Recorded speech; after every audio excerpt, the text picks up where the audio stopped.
दिन था धुंध से भरा हुआ। एक पुराना वीरान घर गांव के छोर पर खड़ा था। अरविंद और नेहा, नई शादीशुदा जोड़ी, उस घर में रहने आए थे।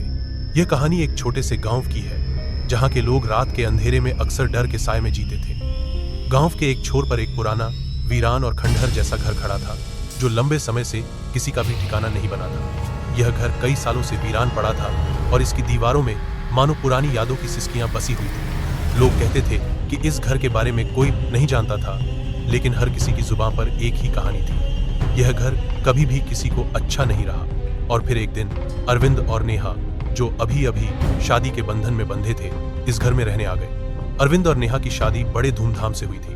दोनों ही एक दूसरे के साथ अपना जीवन शुरू करने के लिए बेहद उत्साहित थे। अरविंद एक कामकाजी आदमी था, जबकि नेहा एक घर गृहस्थी संभालने वाली पत्नी बनने का सपना देख रही थी।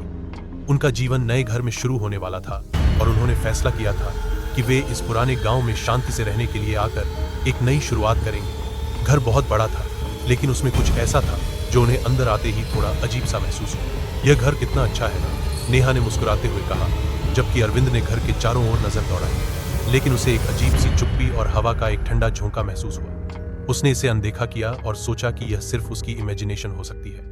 हाँ, बहुत अच्छा है, लगता है हम यहाँ खुश रहेंगे, अरविंद ने मुस्कुराते हुए जवाब दिया। लेकिन जब रात का समय आया और घर के भीतर की रहन सहन में एक अजीब सी चुप्पी पसरी, तब दोनों को महसूस हुआ कि शायद यहाँ कुछ है जो सामान्य नहीं था। पहली रात, जब घड़ी रात के 12 बजे का समय दिखा, नेहा बिस्तर पर लेटी थी और अरविंद टीवी पर कुछ देखने में व्यस्त था।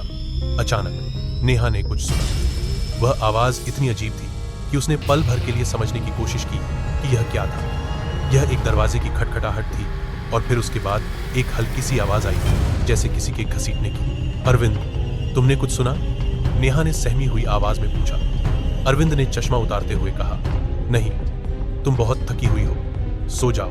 लेकिन नेहा को चैन नहीं आ रहा था। उसने धीरे से उठकर घर की ओर इशारा करते हुए कहा, मुझे लगता है जैसे दरवाजे में कुछ हो रहा हो, क्या तुम देख सकते हो?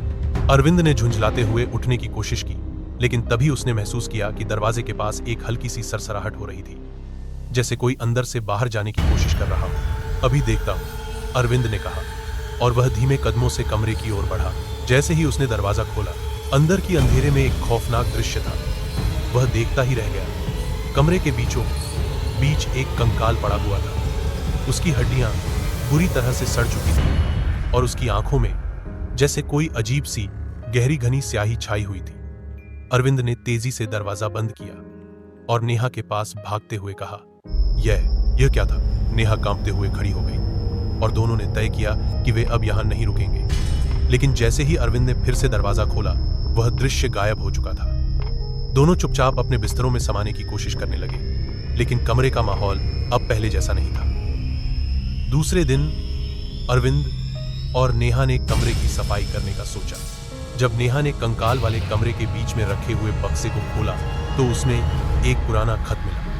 यह खत पुराने कागज पर लिखा हुआ था और उसकी स्याही जैसे फटी हुई थी। जब नेहा ने खत खोला, तो उसने जो लिखा था उसे पढ़ते हुए उसका दिल कांप उठा। जो यहाँ आया है वह लौट नहीं पाया, लेकिन वह हमेशा यहाँ से लौट आता है।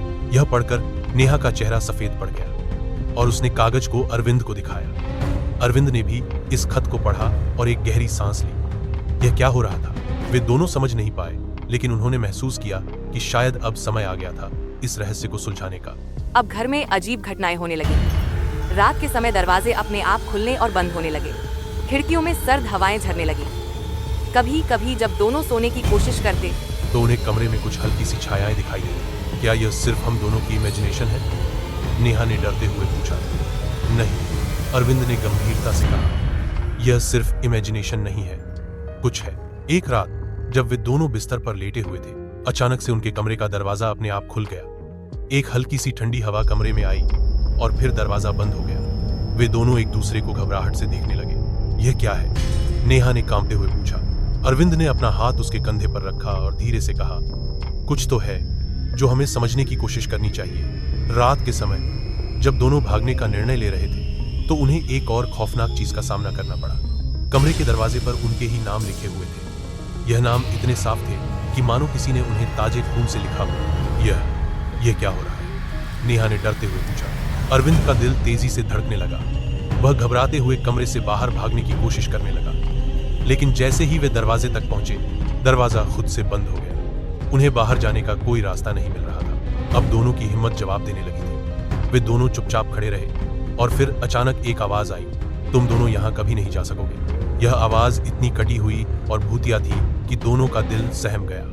उन्हें अब यकीन हो गया कि वे जिस घर में रह रहे थे वह सचमुच किसी के काले साए से घिरा हुआ था।